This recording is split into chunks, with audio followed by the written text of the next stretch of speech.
మా నీహారిక నిర్మించిన కమిటీ కుర్రోడు చిత్రం ఆగస్టు 9న రిలీజ్ అవబోతుంది. ఆ సినిమాని మీ అందరికంటే నేను ముందే చూడటం జరిగింది. చాలా బాగుందనిపించింది. Very impressive. Niharika multi talented. మంచి ఆర్టిస్టే కాదు, ఒక నిర్మాతగా కూడా మంచి అభిరుచి ఉంది.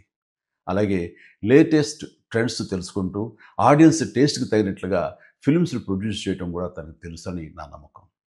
అంతకుమించి మన తెలుగు ఆడియన్స్ ఎప్పుడు భాషతో సంబంధం లేకుండా ఫ్రెష్ అండ్ ఎగ్జైటింగ్ కంటెంట్ ఏదొచ్చినా సరే చూసి ఆనందిస్తారు, ఆదరిస్తారు.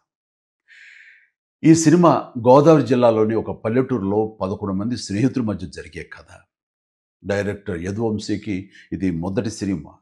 ఈ సినిమాకి స్టోరీ, స్క్రీన్ ప్లే, దర్శకత్వం అన్నీ తానే చేశాడు.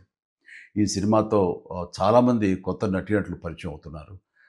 ముఖ్యంగా మెయిన్ లీడ్స్‌గా 11 మంది అబ్బాయిలు, అలాగే నలుగురు అమ్మాయిలు పరిచయం అవుతున్నారు. ఇది పరిశ్రమకి చాలా అవసరం. 'ఎదురులు రాజు'కి కూడా ఇదే మొదటి థియేట్రికల్ ఫిలిం. ఇప్పటికే రిలీజ్ అయిన ఈ చిత్రం విజువల్స్‌కి మంచి పేరు వచ్చింది. బాగా ఆదరించారు. అనుదీప్ దేవ్ మ్యూజిక్ డైరెక్టర్గా అద్భుత విజయం సాధించిన 'హనుమాన్' చిత్రంలో 2 పాటలు చేశాడని తెలిసింది.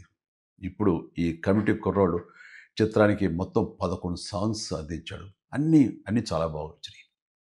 ఈ చిత్రం ప్రేక్షకుల్ని అలరిస్తుందని భావిస్తున్నాను. వీళ్ళందరి కృషికి, టాలెంట్‌కి తగ్గ గుర్తింపుని, రివార్డ్స్‌ని ఈ సినిమా అందిస్తుందని ఆశిస్తూ కమిటీ కుర్రోళ్ళ టీం అందరికీ ప్రత్యేకించి మా నేహార్‌కు all the very best. God bless you.